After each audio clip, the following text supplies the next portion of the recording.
everybody to the special meeting of the Nottawa Hall. Can we have a motion to approve the agenda? Carrie, seconded. Calvin, all in favor? I'll assume that Mr. Mayor also was voting for that as well. Disclosure of pecuniary interest. Is anybody getting money from this? Anybody have anything that they need to disclose? No? Okay, good. Approval of the minutes from March 11th. Is that part of this meeting, or is it part of our regular meeting? I guess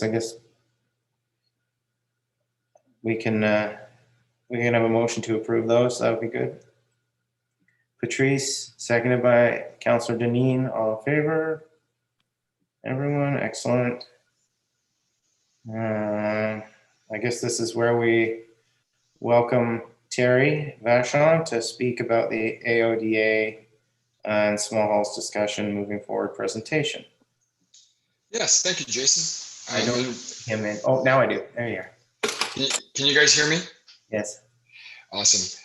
So when you guys were talking earlier, I noticed that my computer or my internet was freezing up a little bit. So I live in the Wasaga Beach myself, and the internet's been a little bit unstable the last few nights. So hopefully this goes nice and smooth. But if for whatever weird reason I end up freezing, please be patient.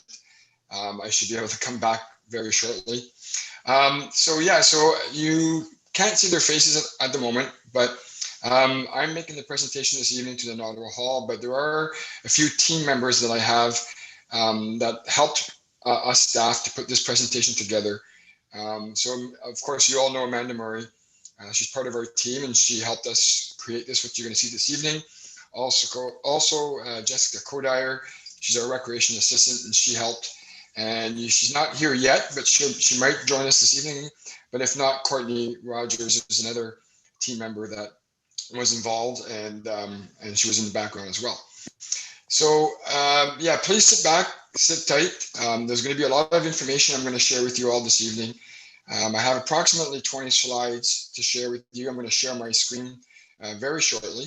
There's going to be two parts to the meeting you know, and again, I'll get to that in 1 second. Also, I also want to thank Kayla. This is our sixth of six meeting, and Kayla has been a real champion for us as well. And I haven't really acknowledged her yet, and she's obviously in the background as well, but she's been instrumental in sharing the information with you all. So I want to acknowledge her as well. So without further ado, I'm going to share my screen with you all. Give me 1 second here. Can you see that, Jason? I'm going to rely on you, Jason. I can see you. Yeah, you can see my screen. Perfect. Okay. So, like I said, we have approximately 20 slides to share with you this evening. All the slides are numbered.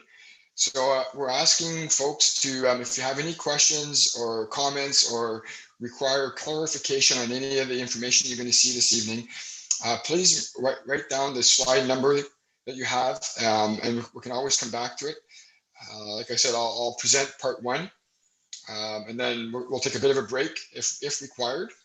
And I'll be able to answer any questions that your board members may have, and then we'll get into part two.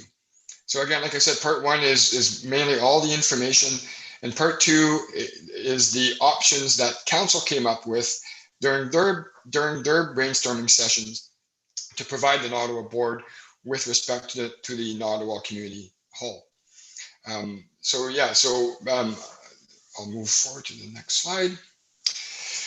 So the first couple of slides is basically, how did we get here? Why are we talking about AODA and its requirements?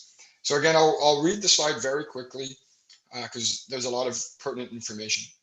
So first of all, the Ontario provincial government implemented accessibility standards to help our businesses and organizations to remove the barriers to improve accessibility in 5 key areas. And I'll talk about those key areas very shortly. These standards are part of the Accessibility for Ontario with Disabilities Act 2005. We're going to refer to that as AODA moving forward because it's a long word to say. AODA has been active in Ontario since 2005. However, people might be wondering, what is AODA? And the Accessibility for Ontarians with Disabilities Act 2005 is an Ontario law that's mandating that organizations must follow standards to become more accessible to people with disabilities. The goal for the province is to be fully accessible by 2025. All levels of government, the private sector, non-for-profits, must comply with this legislation. Again, under the Act, all directors and officers of a corporation has a duty under subsection 4, and who fails to carry out any of those duties and or are guilty of any major offense on any of their convictions is liable to fines not more than $100,000 per day. Again, this is the extreme with a major offense, but we don't know, where these offenses of a non-compliant building would lie. So a considerable amount of fines. Second, the council of every municipality having a population not less than 10,000 people shall establish an accessibility advisory committee or continue any such committee that was established before the day this section came into force. Clearview Township fits that bill. Also, finally, by January 1st, 2016, which has obviously passed, corporations with 50 plus employees need to make new or developed public spaces accessible. The government and the province has not provided any new dates to be updated with the AODA Act, but they have said that they want to have an accessible Ontario by 2025. So the timelines that we've set by staff, council are the following. So back in April of 2020, so last year, about 11 months ago, council received an extensive report from RJ Burnsides and Associates with respect to AODA requirements and corresponding estimates. A part that's not in this timeline is during budgets 2021, so this year, back in February, council decided that it no longer wanted to wait to start tackling these AODA renovations, these AODA projects. So during budgets, they said, let's get it on, let's get this project moving. So in February, last month, council had 2 brainstorming sessions to talk about all the information that you're going to see this evening, as well as to provide the hall boards some options with respect to moving forward. We're now in March and April 2021, where we're meeting with every individual hall board, as well as perhaps the public, to present council's options. We're hoping in May of this year to bring back individual reports on each hall's preferences that they have chosen to assist council in making final decisions. And finally, in June, sometime between June and September, we're hoping to start implementing the decisions that council has made. Again, why are we really doing this? The Integrated Accessibility Standards Regulation, IASR, represent 5 standards of the AODA, and they were combined under the IASR, sorry about that. The 5 standards that are included are information and communication, employment, transportation, design of public spaces, and customer service. Our halls fall under the last 2, design of public spaces and customer service. Why do we need AODA? Well, we know that accessibility is good for both the economy and the community. The population of Ontarians with disabilities is steadily growing. Accessible information and employment make it possible for this growing group of people to contribute to the economy and to society. Likewise, accessible transportation and public spaces ensure that people can move around their communities. Again, I've highlighted in bold some key points. This one being, finally, the standards of AODA give all people an equal footing as they work, play, learn, teach, buy, sell, and use their diverse talents to benefit their communities and their province. On the bottom part of this slide, you will see these, what we're calling thought bubbles, where we're capturing either comments or questions as we move forward. We have 4 thought bubbles with respect to the need for AODA. The first one, people with disabilities are just like everyone else. They shop and do their business with their friends and their family. Second, as our population ages, the number of people with disabilities will continue to increase. Third, like the province has stated, the key is that the goal date for an accessible Ontario is 2025. And again, my personal favorite, highlighted in bold, is if it's not public, it's not public if everyone can't use it. Some key financial notes to share with you all this evening. So for approximately 6 to 7 years, Council has been setting money aside in a reserve for AODA capital requirements for all 6 halls. As of December 31st, 2020, Clearview Township had $1.2 million in their reserve. In 2021, this year, another $250,000 will be injected into that reserve for a projected balance of $1.5 million. If you break that $1.5 million down amongst 6 halls, you get an average of $252,000 per hall. Now this does not include the station on the green. If we would include the station on the green in Creemore, we would divide that by 7 halls and you get an amount of $216,000. We also know that the cost of insurance annually for the 6 halls combined is approximately $9,000 that the township pays. We also know that the cost of financing is for commercial interest rates are extremely low, historically low, at a rate of approximately 2%, if not lower. Finally, we also know that Clearview Township further provides operational expense savings or revenues to its halls. Items such as water and sewer expenses, solar revenue, snow removal, grass cutting, garbage pickup, promotions, and staff resources such as our finance department and of course our department. But we don't have an exact number because that amount changes every year depending on weather and need. So there is an unknown variable amount. You're going to hear this evening the words fads or modified fads quite often. So what is FADS standards? So FADS is actually an acronym for Facility Accessibility Design Standards. Clearview Township is committed to providing accessible facilities, programs, and services to all of its residents, as you know. The FADS standards was developed to help staff realize this commitment and provide an innovative and detailed approach to the design of barrier-free and accessible facilities. It is a quote-unquote made for Clearview Township standard. Its use is mandatory for all construction projects at town facilities, including new construction, additions, renovations, and capital replacement. So in essence, it's Clearview Township's standards. And these are over and above the minimum standards set by the Ontario Building Code.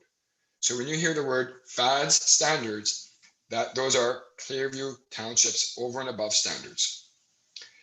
Now going through the process with Burnside, they've identified something called modified FADS.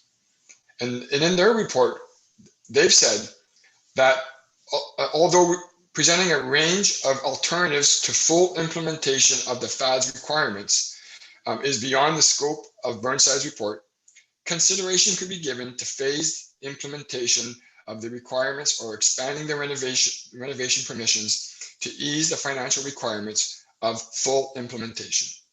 So there are two key areas where we can modify the Clearview Township's FAD standards that would have a considerable financial impact. The first one would be to allow either a universal washroom or an accessible multi-stall washroom on each floor, rather than both a universal washroom and accessible multi-stall on each floor. So instead of having a universal washroom on both, you can have it on either.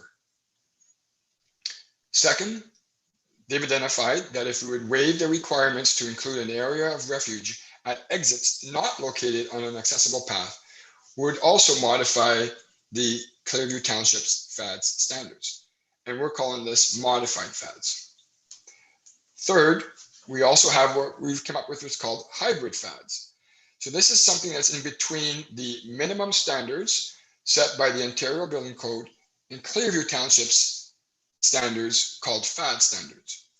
We went through an exercise with the Sunnydale Hall most recently as they were investigating adding AODA requirements to their entrance. And we went through a hybrid FADS concept with them. So this might be an option for the rest of our halls as well. Some other key financial notes. On the right side, you see a blue table of 2019 estimates that RJ Burnsides came up with regarding each hall. They've identified the estimates for full FADS standards as well as modified FADS standards. We've highlighted the Nottawa Hall. So you can see under full FADS, RJ Burnside suggests that it would cost approximately $1.3 million to implement the full FADS standards. If we were to implement modified FADS standards, they've come up with an amount of $750,000. Again, these are 2019 estimates. On the left side, Burnsides explains how they came up with that amount. They've used contractors who specialize in these fields, historical cost data for similar projects, and current construction cost data that are published by RS Means Company. So that's where they got their information to come up with some of these estimates. These costs do not include inflation for 2020 or 2021, and I'll explain that on the next slide. And if you see the Sunnydale Hall, the reason why they have two amounts is that they already received an estimate for the entrance portion of their hall only, which represents $450,000. And then the balance that you see is the remaining items to make their hall fully accessible as per those standards. The inflation effect. So in Burnside's report, they've identified an estimated increase that we could use of approximately 5% per year. So if we take the total FADS and modified FADS amount and we add 5%, you would get approximately $327,000 for all 6 halls combined for full FADS, or $207,000 for the modified FADS. If we add that amount to the 2019 estimates, you get a $6.8 and a $4.3 million as of 2020.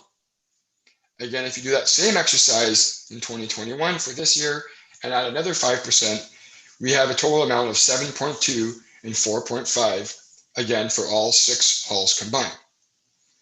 It's worth commenting that these cost estimates should only be used as a guide only, as costs may vary according to the time of year, quality of material used, volume of work, actual site conditions, and a recent new one being a pandemic. Again, we've done some further research with Stats Canada, and they've identified on their website that they anticipate a building construction price index, so this is the cost of labor, of approximately 5% per year as well.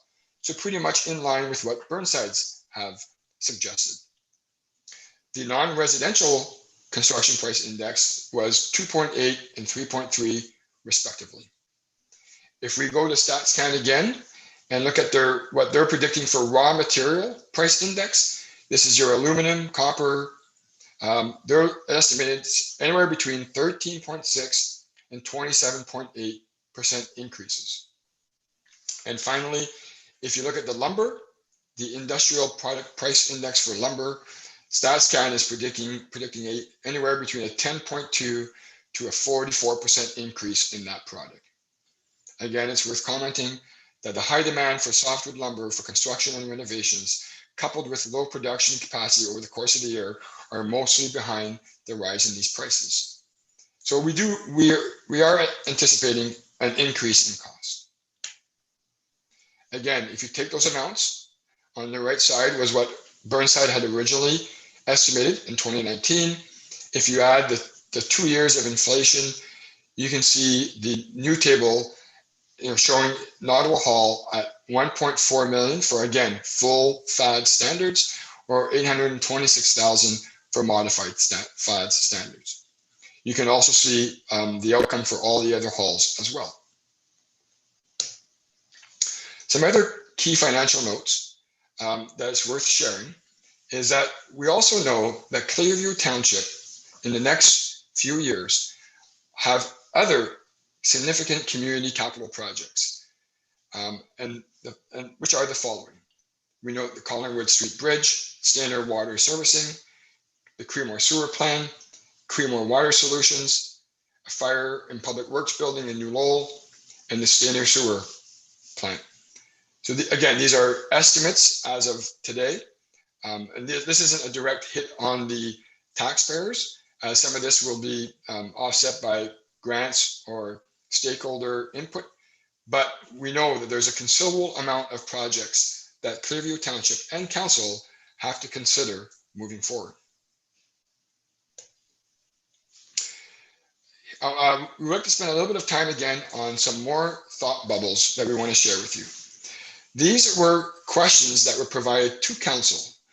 These are questions that we know that somebody is going to have to answer at some point in time in the future. Maybe not today, maybe not tomorrow, but at some point in time, all of these questions will be asked and will be answered. The first one is, I'd like to share with you all what those are. So the first one, starting on the top left, first question that is being asked is, do the hall board volunteers, people like yourselves, want to commit for another 5 to 10 years of managing the hall, as well as fundraising for the hall?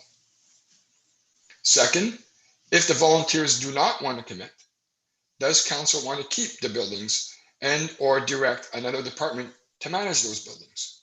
So if volunteers bail, what does council want to do with those buildings? Third, does the existing autonomy that the boards have, do they still work for all your hall boards? Is it still efficient? Fourth, should the existing role of the township change with operating and owning community halls? Fifth, is the existing usage of the halls meeting our residents' needs? For example, private functions versus public programming. Six, how will council decide between using FADs or modified FAD standards? Will it be council policy? Will it be hall boards' input or their preference? Will it be the financial impact? What will help them make those decisions? Seventh, how does the growth in Stayner and Creemore affect events and programming in other smaller communities within Clearview? Eighth, can council just provide a lump sum of money to the hall boards to handle their own AODA requirements themselves? Ninth, does council want to repurpose any of the existing buildings? Are the halls meeting township strategies? Should they be exploring other opportunities, or like we said before, just go status quo? Next, do large investments in smaller hamlets provide value for that community? Is it a priority? Does it provide value and or provide benefits to the local residents? So a $1.5 million investment in a hall, as an example, is that a priority, or can it be invested in other means in those communities? Next, will it impact the community if one settlement loses a hall, but the others are retained and invested in? What will that impact be? Also, what is the grant availability today, especially post COVID-19 pandemic? We do know most recently that most of the grants that we're seeing coming through our offices are mainly for outdoor products. The government seems to want to promote more outdoor activity than the indoor, obviously due to the pandemic. So what will that grant availability be in the future? Also, contractors may not even be available in 2021 due to the COVID. And how does that affect the budgets and the timelines? We are anticipating a 5% increase per year.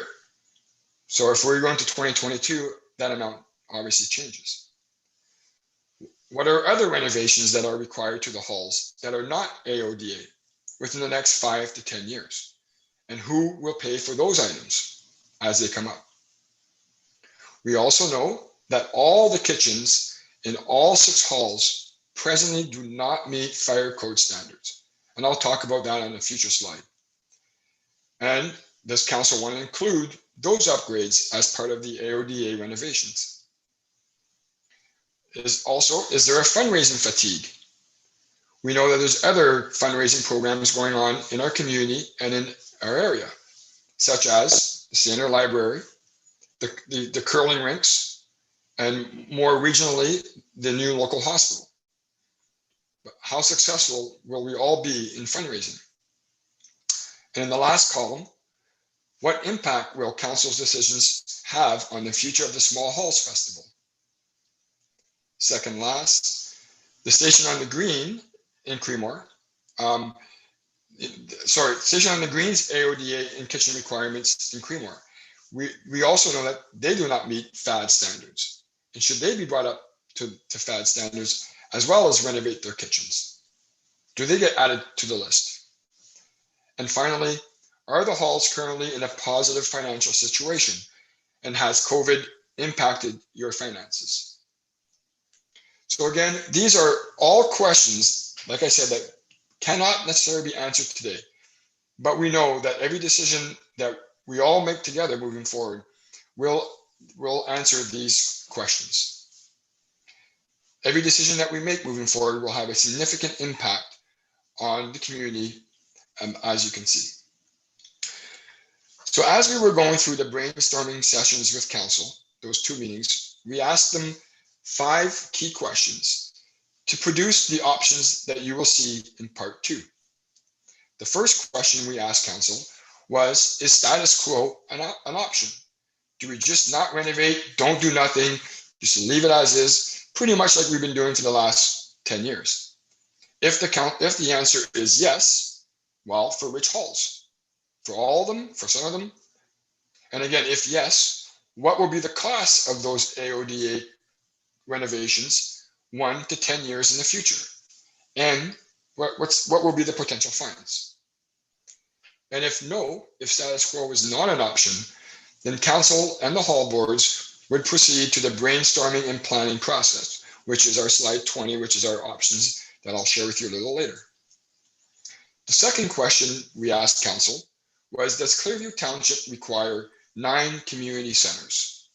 The 7 small halls plus the 2 bigger halls at the arenas in Stainer and Creemore.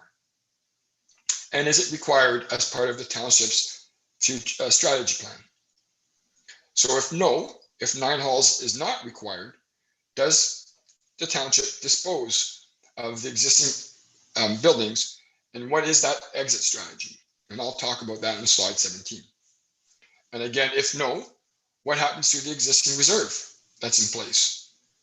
Also, what is the appraised value and land of the buildings? What's it worth today? And finally, if no, do buildings have a residual value to invest in other community projects? And again, if council determines that yes, we do need 9 community centers, then of course we proceed again to the brainstorming and planning slide. And again, if yes, do we renovate existing building, or do we actually replace with a brand new building? Is it cheaper, or just as the same cost, just to tear a building down and build a brand new one from scratch. And finally, sustainability. How will the buildings be kept up in the future after the AODA's significant investment? And again, if yes, how are the hall's operations are going to be affected during renovations? We know it will take time to renovate these buildings. And how will this impact user groups in other Clearview facilities? So how will it be mitigated? Example, price matching and service matching. So council may decide to renovate the Nottawa Hall. You may be down for 6 to 8 months. You may have some regular users that want to use the hall, and obviously they can't, the building's being renovated. Will those prices be matched at other community halls, at other small halls? And the service that you provide, will it be matched at other community halls? And finally, is there a need to have MOUs, Memorandum of Understandings, during the construction phase to meet users' expectations? Third question we asked council was, do they renovate full fads, modified fads, or a hybrid of both? Do they also pay for only the AODA items that were identified in Burnside's report for each hall? And do the AODA renovations include other items, such as the kitchen renovations that we were talking about, or even other items such as wish list items? Finally, are the kitchen code requirements included in these renovations? Fourth question we asked council was, how does the township pay for these renovations? What is that funding model? Do we use, will it include financing, fundraising, reserves, grants? And again, how much funds do the halls have to provide or fundraise towards AODA renovations? So what is your commitment to this project? Will it be a flat amount versus a percentage of project costs? So will it be, your commitment would be 5,000, 50,000, 100,000, or is it a percentage, 2%, 5%, 25%? Finally, what funding mechanism does a township use for a possible future fundraising shortfall? So a hall may commit X amount of dollars, but what happens if they bail a couple of years in and they don't pay and they don't commit to that amount?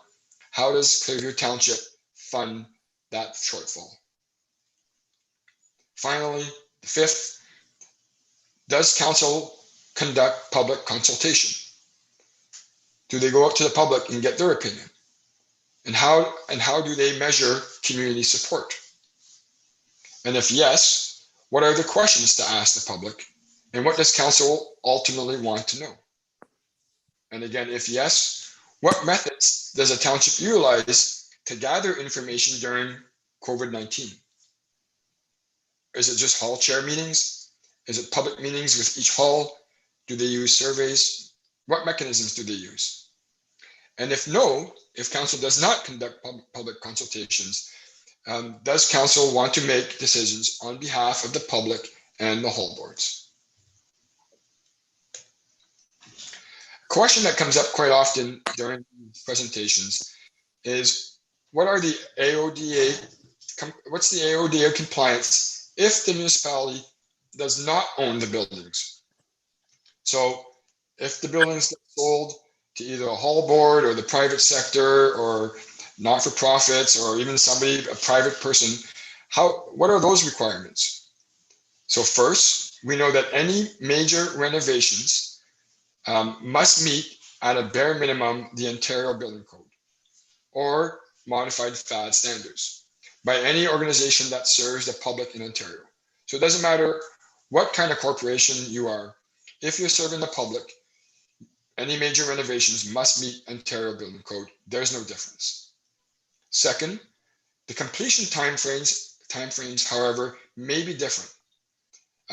But we've obviously already passed the 2016, 2017 completion dates that the province has set for any organization.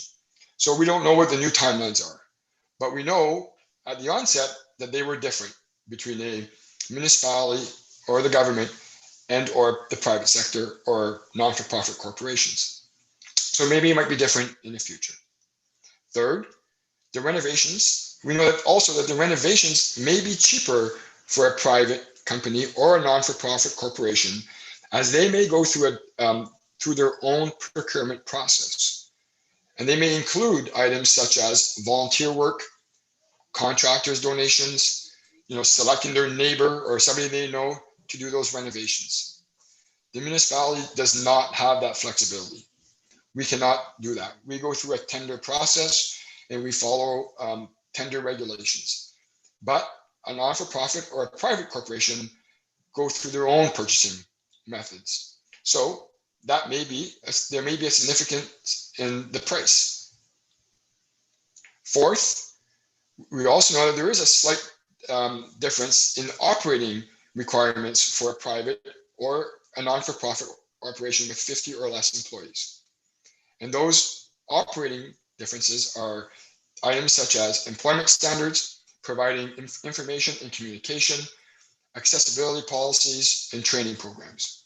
So there is a difference for a municipality in operating their buildings versus the private and non-for-profit with those 4 key areas. And finally, no accessibility advisory committee is required for a private organization, but it is for a municipality. If council decides to renovate, what are those criteria? So first question we asked was, in which order do the halls get renovated? We have 6. Is it one at a time? Is it all at once? And perhaps there's some potential savings if it's one big tender for all 6 halls, or as many as council chooses. Do they go with engineered design ready halls?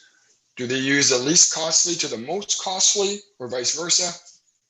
And also what public process do they use? The RFP, tender, RFQ, for all or individual halls on their own?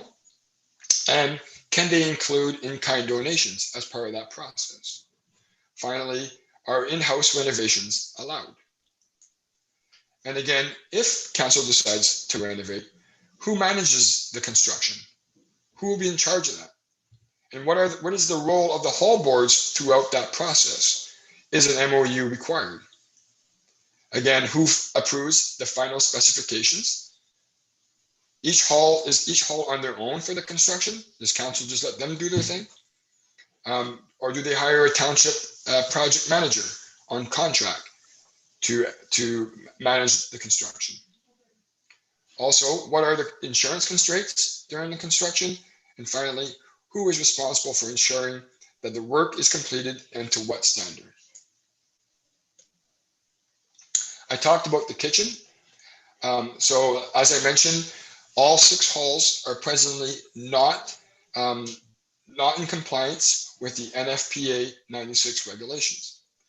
And those regulations state, if you use subsection 2.1.1.2, they say that the regulations applies to buildings that are classified as a major occupancy, which means any structure used or intended for supporting or sheltering any use or occupancy, in which our community halls, all of our 9 halls are defined as Group A, Division 2.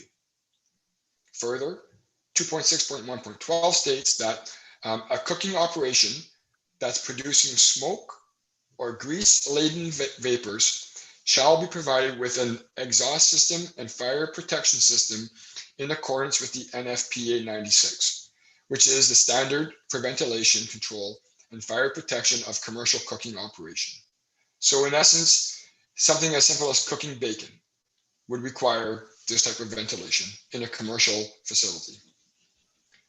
We did a little bit of research and we know that we've estimated that the total amount to update the kitchens would be approximately $20,000 at the top end per hall, or $120,000 all 6 halls combined.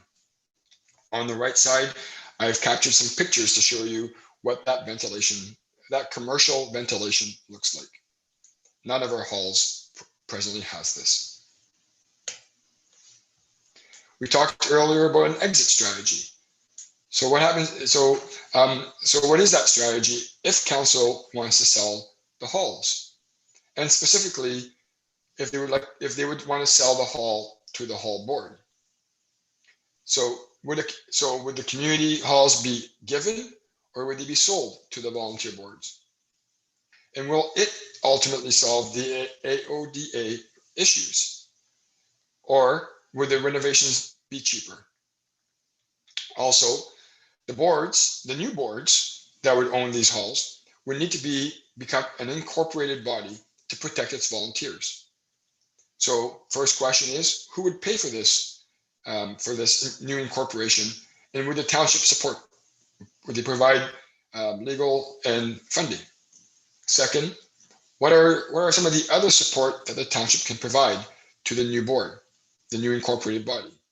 Items such as taxes, they can provide grants or operational funding, continue to cover the water and sewer expenses, provide the solar revenue, continue to provide snow removal or grass cutting, garbage, promotion, and obviously some staff resources. And how long would council want to provide that support? Example, 1 to 5 years.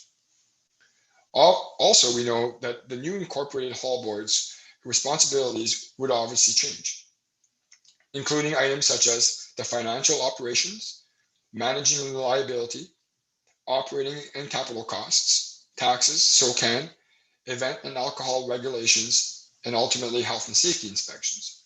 So that a new incorporated hall board would now be responsible for those items versus the township. And finally, what happens if the property is sold within a few years? Would the community have first right of refusal for X amount of years?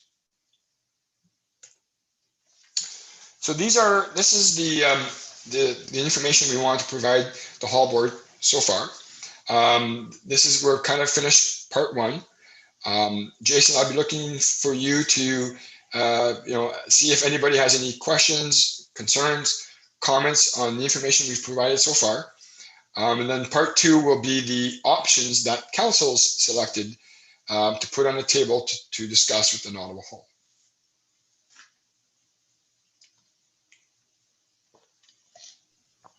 Questions so far? I can't see everybody, so. Yeah, sorry about that. I will stop sharing my screen. I can come back and share my screen on any slide if anybody has any questions. I wanted to know a little bit about the hybrid fads. Yeah. What sort of things are included in the hybrid fads? So, very good question, Jason. So, again, as I mentioned, we have the minimum Ontario Building Code standards, and then we have the FAD standards. And so the hybrid one is when you get down into the weeds, as they say, and you really start going through every single item that to meet AODA compliance. Some of them you can kind of negotiate them between the minimum standards and Clearview standards. So when we went through the exercise with the Sunnydale Hall, as an example, just for the entrance, there were 61 items that were identified that could be changed between those two standards. So again, that's getting into the weeds of really identifying, should we keep this part? Can we remove that part? Going through it back and forth. So it's an item between both standards in essence. We go back to the Burnside report that went to council. Did we ever get a copy of that? I don't remember ever seeing it. Yep, it was shared back in April 2020. It was shared amongst the hall chairs. I think it might have been shared a couple of times. And it was obviously part of council's report. But yeah, it was shared back. I just don't remember seeing it. Okay. Doug, Mr. Yeah, Mayor. guys. Yeah, I have a copy of it on my desk, Jason. I'd be more than happy to share it with you. It is about this thick, but it is pretty good reading if you want to get into some technical details. I'm sure it's great. Well, I mean, the issue is that there are 6 halls in there, so each is a chapter. So you may only be interested in your own hall, but Interested in one the chapter. report includes everybody. So Right. yeah, I'll make it available if anybody wants it. All right. It is on the website and it has been on there since April of 2020. Yeah. But yeah, it was shared probably on a couple occasions actually to the hall chairs. Yeah, that's probable. I just don't remember seeing it. It is extensive. Your worship is correct. Yeah. Anyone else? Hopefully we didn't spook anybody. Yeah, like 6 people left. I'm just kidding. I don't have any questions so far. Well, let's continue. All right, thanks. Great. So now the fun stuff. I'm going to share my screen again. Just give me a second. All right, so part 2 of the presentation. Can you guys see my screen? Yeah, okay, thank you. So part 2, so choosing AODA options by hall boards and providing your feedback. So like I mentioned, council through the brainstorming session, their part 2 of their process, we put all the options on the table for them to consider and to provide as options to the hall boards. So in essence, a base of a starting point to start having some discussions to ultimately make decisions. But before we get there, I took a major component from the Burnside report and I put it on this slide to show you exactly what needs to be done as per our engineer's report. Let me just give me 1 second here. Let me just move this. So along the top, you can see I've captured the estimates that were provided earlier. So the 2019 estimates, as well as the adding the inflation and having the 2021 estimates. On the bottom right-hand side, I captured a table that was in the report and I put it here, which shows you pretty much in a high level detail of what pretty much each item will cost for the total amount of $1.3 million as of 2019. And again, these are full FAD standards that you see. So I want to take a little bit of time to read to you exactly what Burnside suggested that we would do with the Nottawa Hall. So the following work should be completed. Oh, again, there's a bit of a typo, I apologize. Nottawa Community Center to address the FAD's requirements. First, on the northwest, we should construct a new northwest addition. Construct a 2-story addition along the northwest elevations of the building that will extend, that will contain a male and female accessible multi-stall washrooms on each floor, a universal washroom on the lower level, a limited use, limited application elevator, an upper level servery, accessible entrances on the north and west elevations, 2 new stairs, and an area of refuge. Concurrent with the addition, the existing upper level bathrooms can be reconfigured into universal washrooms and 2 existing interior stairways should be eliminated. On the south emergency exit, they are recommending to eliminate the south emergency exit stairs and canopy. Some interior renovations would consist of reconfiguring the lower kitchen to meet FAD's requirements, a door replacements to meet minimum required width and include power door operators, the installation of tactile walking strips indicators at stairs, new signage to comply with FAD Section 11, providing some assistive listening devices, and finally, adding some drinking fountain and bottle filling station. To the exterior improvements, they would consist of providing an accessible path from the parking to both the north and west entrances, and also providing accessible parking stalls, including pavement markings and signage. So taking all the information that we've seen so far, along the top, you see all the options that we, staff and council, have come up with to provide to the halls. And I'll read them together with you. So as we mentioned, an option is status quo, no renovations, no changes. Another option, to provide a lump sum of money to the board. Third, to convert them to convert halls into township managed and repurposed for their needs. Fourth, sell or transfer the building and land to a new incorporated board. Fifth, sell the building privately to the private sector. Sixth, which is more of an addition to all the other options, which is to include all kitchen fire standard renovations. Seventh, renovate the building to complete full FAD standards, or renovate to modified FAD standards, or renovate to a hybrid concept of both. I think it's the 10th. Demolish the existing building and build a brand new building. Also, maybe just have a permanent closure and just leave it as is. And perhaps there's another option that nobody has thought of, and maybe the hall board members would like to share. So if you take all those options, council chose 3 to provide as options to the Nottawa Hall Board. And again, these are in no particular order of preference. It's just the 3 that council would like to put on the table.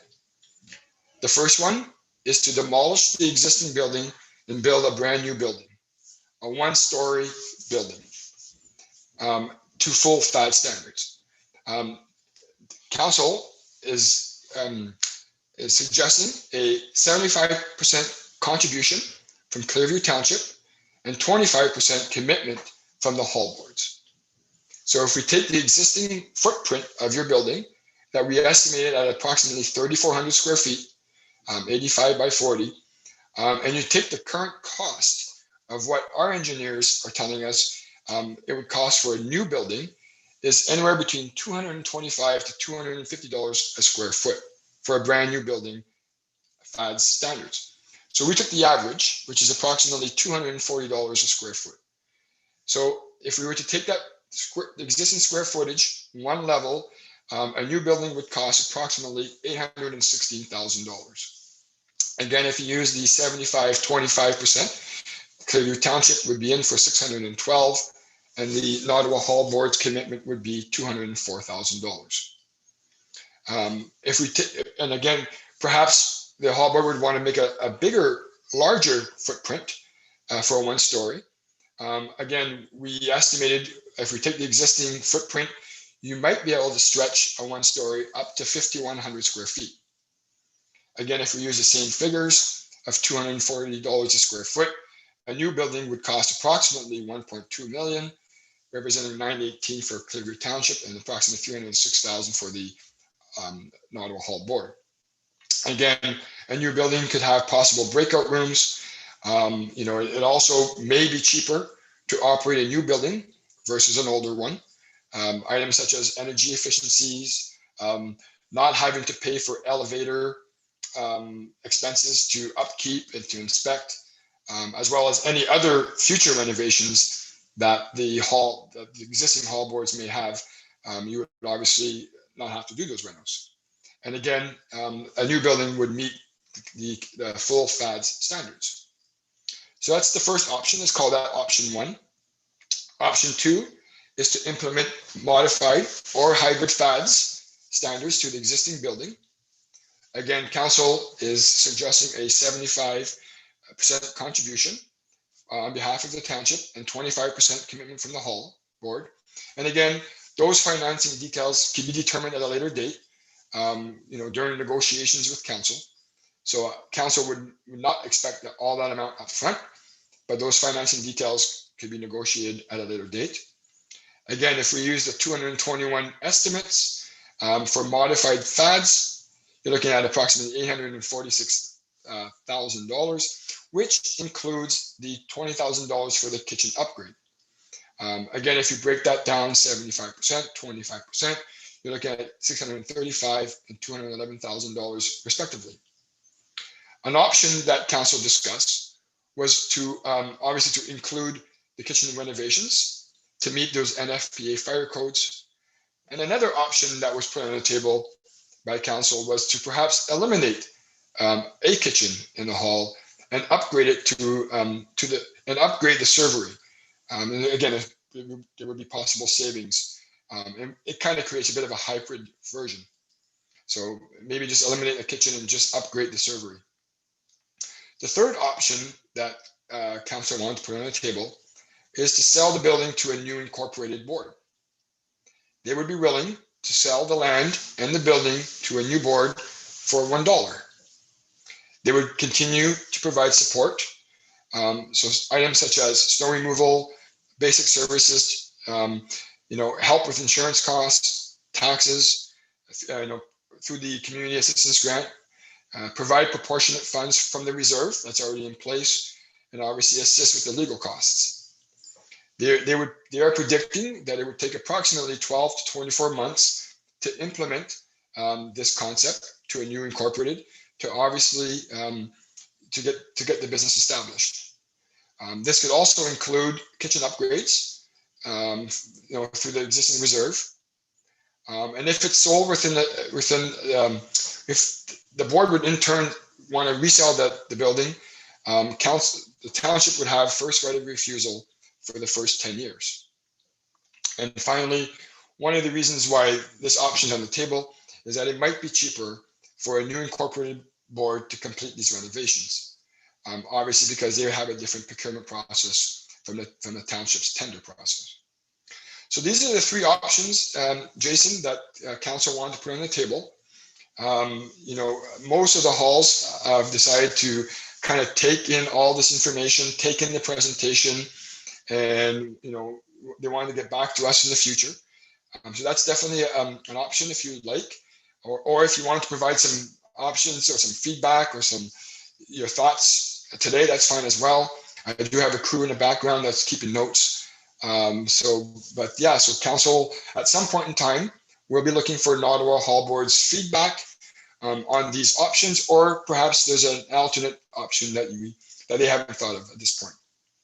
So I will stop sharing my screen for now. I can bring that page back anytime. So I'll give it back to you, Jason, and I'll let you manage the process moving forward. Questions, anyone? Patrice, unmute yourself. A servery means no stove, essentially. Is that what my understanding would be of a servery?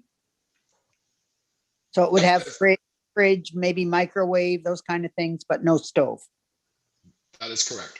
Okay.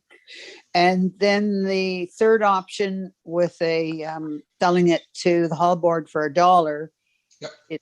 It talks about funds that would be provided from the township, but no indication of what kind of funds. Are you talking close to what it's going to cost to do it? Up to the share that you're talking for the board to take on the 25%? No, that's not what this is saying. The funds that they're talking about would be funds to help with the kitchen renovations. But if the township would sell the building for $1, then it would be up to the new board to fund their projects moving forward. But but there is the existing reserve that's in place that council would have to make decisions on how to manage that moving forward. Okay. Are you talking about that 200,000 a year they've been putting away? Yeah. And how many years have they put that away? About 7 years, Your Worship, I think. 6 or 7. Yeah. Yeah. I should look that up. We've done this meeting 6 times. We don't have that answer, so we'll get that cleared up. Good. Yeah, it's approximately 200 to 250,000 a year, Patrice, and they're at about $1.5 million altogether. And that's for the 6 halls. Correct. Okay. All right. That clarifies that. Okay. Thank you. No problem. Anyone else? Can you bring up the slide for the costs that you just had up? Sure. This one here, Calvin? Yes. Okay.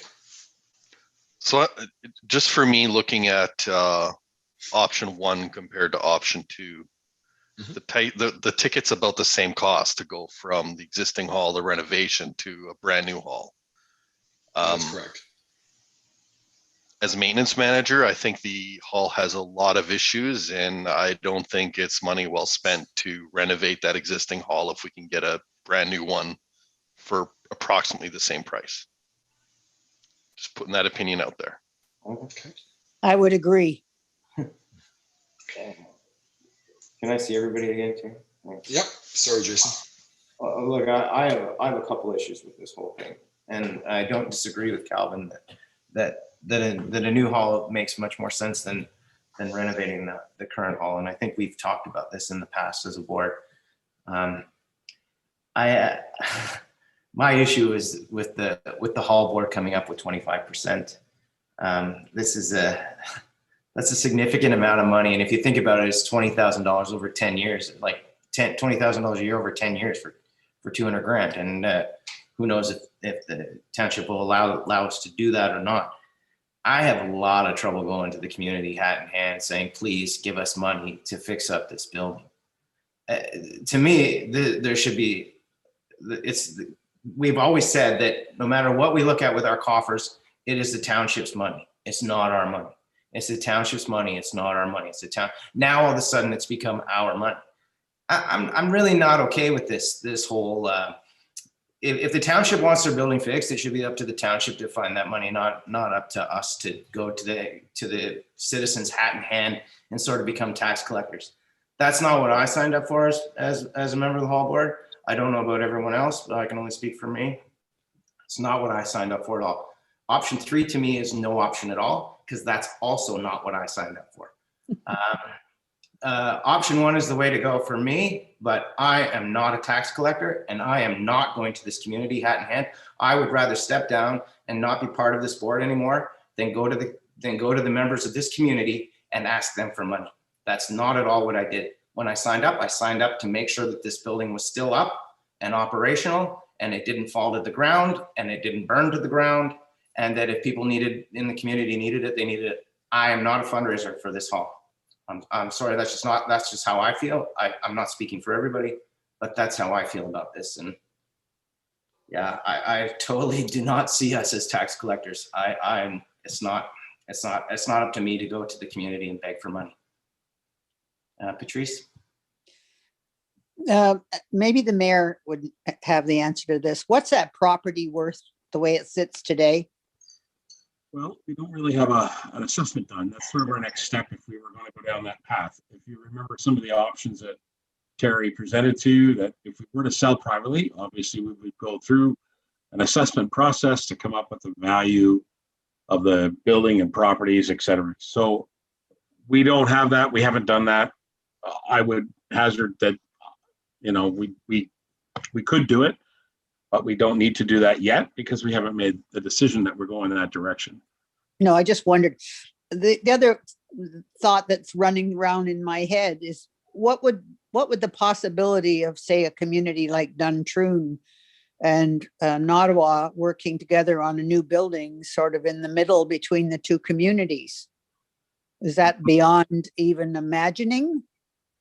It's a little tough, to be frank, Patrice, and I'll tell you why. The big issue is that we already have properties both in Duntroon and in Nottawa that are prime locations for these type of facilities. So I don't see any reason for us to be looking for a facility partway between the two towns when we already have property in both towns.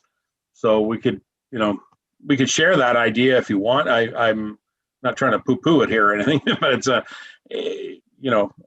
I'm just trying to think outside the box, but sure, I get it. And the other thing about Duntroon, just keep in mind, they actually have a pretty large property up there, and they received a very similar presentation to what you just saw here. And frankly, they were given very similar options, like including the demolition option and rebuild new, only because they, like Nottawa, also have a big piece of property around them. So there is a possibility to sort of recite the actual building a little better on the property and actually build a replacement building, which, to speak to what Calvin says, the Duntroon Hall's the same as Nottawa in the fact that it'd be more efficient if it was a new building. But we have to ask the community, guys, if there's interest in keeping the old structure and or not. And so I really appreciate what you guys have said already. I really, really do. Sorry, Patrice, go ahead. And then I see Councillor. Well, the other part of what I was thinking was, what if there was enough money that came out of the sale of the two properties to go a long way toward building the new, does that make some sense that way? But I don't know. I mean, do they get enough that you can support one in each community when one in between would get used so much more? I don't know. I'm just thinking out the box. Yeah, I'd like to go to Terry. Terry, this is we've done these presentations a lot. And you've got that point on the table. It's in one of the thought bubbles that does Clearview Township still require 6 halls? That was one of the thought bubble questions. And so we're asking you for your input on that. I mean, I don't know if council's in a position to make that call. I think we need to ask each of our community halls and people like yourselves who are engaged in the community hall process. So Terry does have it as part of the presentation. Do we need them? So that helps to answer that. We don't have that answer, but Jason, back to you. And then I think Phyllis is there. I think it's Councillor Deneen. Yeah, okay. If I remember rightly, Duntroon, the property can't be sold because it was donated, and it's in the it's in the deed that it can't be sold. Oh, it's like a memorial or something. Yeah, they've got lots of property, but the property can't be sold. Well, then that settles that. Does True, for sure. Does the Nottawa Hall property include the recently acquired property next door? Yes, Is Terry. that the Nottawa Hall, or is it a separate item? They're combined together. They are combined, yes. That was one of the cool things about purchasing that property next door, is that it was initially purchased simply by the township underneath our general administration funds. And then it was then assigned and transferred into the Parks, Culture, and Recreation Department, which then bonded it to the property that is the hall board today. So that's what we did with it. In essence, it is the hall board's parking lot. Yeah. It's the hall's parking lot. Yep, that's what it is. I'm pretty sure the last that we had talked about was that it was the possibility of other things going there that belong to the township. So I'm happy to hear that. Absolutely, Jason. I can just share with you. Initially, there was some talk about whether we might put a temporary type building there, perhaps a small garage for the recreation department to store lawn mowing equipment or tractors, or even a snow blowing tractor for doing the sidewalks around the community. That was sort of a bounced around idea, but I believe through Steve Sage, it got settled through the CAO and through the senior management that it just would just go to recreation, and Terry and his department now assign it to you. So there you go. Awesome. All right. Well, it seems we have some things to discuss at our next meeting. Yeah. Prior to this. I do. And, I think I have to jump in and agree with Jason that getting the 25% funding from the board that's a lot to ask. Kind of really in agreement with what Jason said, almost every point spot on. If I can add and maybe help clarify a little bit, that number is it is consistent with all the other halls. They were provided pretty much that same amount. Just to, if you're wondering how or why they came up with that amount, it's an amount that was proposed for all the same boards equally. So again, I don't know if it's a hard number. I mean, maybe it's a number that could be negotiated with council. I'm not sure. Again, it was a number that was suggested as a bit of a starting point. You have to start somewhere, and that's where they started. And so, yeah, I mean, once we receive your feedback and your decision, if there's an alternate number that you want to propose, again, I have an alternate number I'd like to propose, and that's 0. Okay. I mean, that's fair enough. Yep. And believe me, I understand that what you're going through, Terry, and what council's going through on this, but man, we are volunteers, and we are not. I can't go to the community hand in hand. I just can't.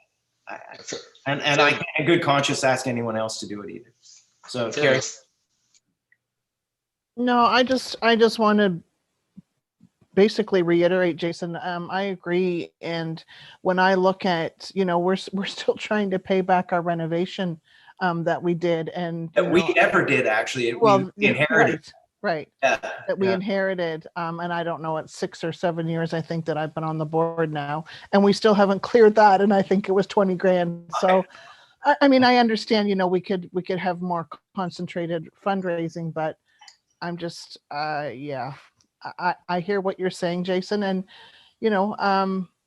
I think for me, I would really like to know how the community feels, because I don't think as a hall board, we have to feel that we're shouldering that if the community wants to pull together. But again, I think we need feedback from them. Jason, if I can, I absolutely respect exactly what you're saying. both as chair and a volunteer and a member of the community, I completely respect exactly what you're saying. And so, council had to look at all of these options. And one of the things that was consistent when we talked about the history of these halls and how we got to where we were. I think one of the items that Terry, we may have missed in our presentation package was that, you laid out the information in that very first slide about what the halls are and AODA responsibility. But, the reality is the halls were created by fundraising by the committee, by the different communities. And that's how they were created. And so obviously there's a little bit of heritage, there's a little bit of family ownership in some of our different communities, perhaps not so much here in Nottawa, but in some of our communities, there's a great deal of family connections to that contribution that was made some 45, 50 years ago. And so I think that's where the whole concept came, is that, we would ask the communities to support their halls in a sort of traditional way. Whether that actually is even feasible in today's environment, I agree with you. And by the way, you have to be a special person to go out there and knock on doors and pull up fundraising. I mean, to be honest, there's professional fundraisers out there who do great work in our community. I'm thinking of the hospital or the hospice organization or My Friend's House. There's people that are hired to be fundraisers. And believe me, we're not putting any pressure on you guys as volunteers to be that role. So I get it. So I just want to put those things on the table for everybody. And I also agree with you, Mr. Mayor, in that things were much different 100 years ago when these halls were built, or however many years ago it was. Yeah. And the fact that they probably did do a little bit of fundraising, but they also had the community build the buildings. They had the communities build the structure. We can't do that now. So it's really not a fair comparison at all. Like it's a much different dynamic today than it was when the halls were originally built. Patrice. I have to interrupt. I've just had a call come from my mom and I have to take that call. So I have to excuse myself. So I'll have somebody bring me up to date. Thank you. Thank you. Councillor Deneen. I agree 100% that the public has to know what we're up against. I did my best to try and put it out there that this meeting was on, and I can honestly say that it's just us and maybe another councillor listening on in the background. So they've got to know what's going on and get a sense of what the community feels too, because they're going to be our greatest critics, definitely. I truly believe that when the COVID days are over, or whenever that is, if ever, that there needs to be a town hall meeting. I mean, Definitely. If the community is interested in keeping this building, or they're not. We've done our best to keep the building alive, and we've done our best to even do some programming in the building, which isn't what we signed up for, and to do a little fundraising for the building. So, and we've had very little community interest. So is it a matter of trying to get new Nottawa, as they say, with old Nottawa, and come together and they come up with a solution? I don't know the answer, and I was not elected to find that answer. Councillor Deneen and Mayor Measures. So just Jason, don't give up on us, okay? I'm not giving up, but I am not. I'm telling you, I swear to you, with every bit of my being, I am not going to the community hat in hand begging for money. I just am not doing it. I'm not looking for anybody to do that, but I do think the community needs to know what we're up against, and 100%. I'm just at a bit of a loss on how to go about and do that, unless we do some sort of advertisement or something, and I don't know. I'm just at a loss. Go ahead, Doug. Please. Sorry, Jason. Jason, don't knock yourself out, man. You guys are doing great. Okay, so as far as having a town hall meeting, I know it's COVID. We can do some of this type of town halling here with this type of format. We can. there is some opportunity as we get into the summer months, if, fingers crossed, if we start to continue to have success with COVID vaccinations and we get a little bit of relief, we could hold outdoor meetings. We have this beautiful parking lot that we could assemble a little mini stage and set it up so that people could gather in groups, but not be totally, shoulder to shoulder. And we can hook up the little PA system and we can let people talk and get some concepts out there. And what a great setting that could be for us as a community to stand outside the hall, looking at it and have a conversation about the hall. Like literally standing outside, looking right at it and ask the community what they want to do. To me, it's a good visual.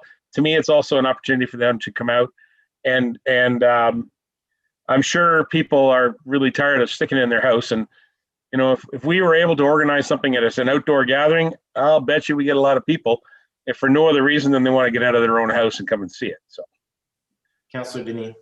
I'd like to think that would be like a Saturday, mid-morning or just after lunch on a Saturday, and just kind of work towards something like that and just see what kind of involvement we can get from them. It's going to have to be after the long weekend in May, though. I'm thinking. I think so too. It's going to have to be when the COVID restrictions are eased up. That's when it's going to have to be. Well, I like to think there's more people than the 5 or 6 of us that are on the board, and maybe a handful of others like Cindy Ryerson and a few others who come to all of our events. I like to think that there's more than just those people that care about this building. I know I had a brief chat with Kevin McGinnis today, and his family helped build the building. They would be heartbroken to see it go. I'm not sure that they're heartbroken enough to fork out money out of their own pockets to see it go. So anyway, Calvin. Yeah, I think we should even leverage our social media accounts to begin with. Maybe come up with some messaging about talking to the town. I mean, we have the Nottawa Memorial Facebook page that we can go to the Nottawa WhatsApp group and the other group that's formed and basically put some information out there and get the people of Nottawa to start talking to the board. I agree. If we want to have a community hall, I think the community needs to get involved and help out more than what's happening now. And that could be the way to start the conversation, at least. That's fair. Councillor Denis? I was just going to say the bells had quite a bit to do with it as well. And Calvin, you were married there. There's been a lot of people that have a lot of memories there. But at the same token, yes, why would we? I have trouble as well. I'm looking at the value of the building sitting there and putting money into it. And I can't see putting money into it, not like that. It's just not right. Sorry. Yeah. Carrie? No, actually, I think I was just thinking about if we're going to utilize our social media, but I think maybe that's something that we need to discuss as a board at one of our meetings, how we want to jump on that. Terry? Jason, I just want to, first of all, I want to thank you all for expressing your thoughts. That's really great of you guys. I just want to explain the process moving forward, Jason. So, don't feel like you're too rushed. But at some point in time, if you want us to come back to your meeting and you want to, kind of divulge what your decisions are, if you feel comfortable that way, or even just go through the email process if you like, or just a formal, letter from the Nottawa Hall Board. There's different avenues you can take. But once I receive your feedback, our plan is to bring your feedback in a report from staff back to council, so they're going to deal with every hall one-on-one. So it's not like all 6 halls all together. I'm bringing back 6 different reports and for council to talk about and make decisions on. So again, don't feel like you're too pressured. Time is somewhat of the essence. like council wants. But I mean, we have 6 halls to deal with, so it's going to take a little bit of time. We have some aggressive timelines that we've set at the beginning. But again, if you wanted to do some community research and some community, Dunedin was the same thing last night, your worship. They want to gauge the community as well and get their feedback. So yeah, I commend you guys. I wanted to take that approach. But once you're ready, let us know. And like I said, a simple letter, or we can have another one of these meetings if you'd like. And again, if you have any other questions or concerns, we're only an email away. And I'm tasked to respond as soon as possible to move these projects along. So that's kind of the process moving forward. I believe our next meeting's next week, I believe. So I think so. I'm sure we'll have a conversation or two about this. And if Kayla's listening, we can add it to the agenda. Yeah, I want to support Terry on a comment if I could, and that is that he's right. Terry has obviously the responsibility, because the lead of this department, to come up with a report that's going to come back to council. The staff that are in the background here, there's Jessica, Courtney, Amanda. They're amazing people, and they're going to come up with some recommendations, as the 4 of them, to create this report that then will go to council. Council has committed that we will make some decisions, but we will make them all on individual hall boards. So once we make the decisions, then we'll determine what the implementation of whatever those decisions would be. So, if a renovation is determined on hall number 2, then we would determine if the renovation on hall number 4 also, then we would determine whether we'd have to hire a contractor to do both of those halls, or what, there's a lot of scenarios that can play out yet. The key is to get the information from yourselves, from the community. Let councillors all have to consider this too, because you saw one of the slides about our debt load that we're going to be facing. We have multiple decisions to make about expenditures. While, on this call right now, we're all focusing on the hall.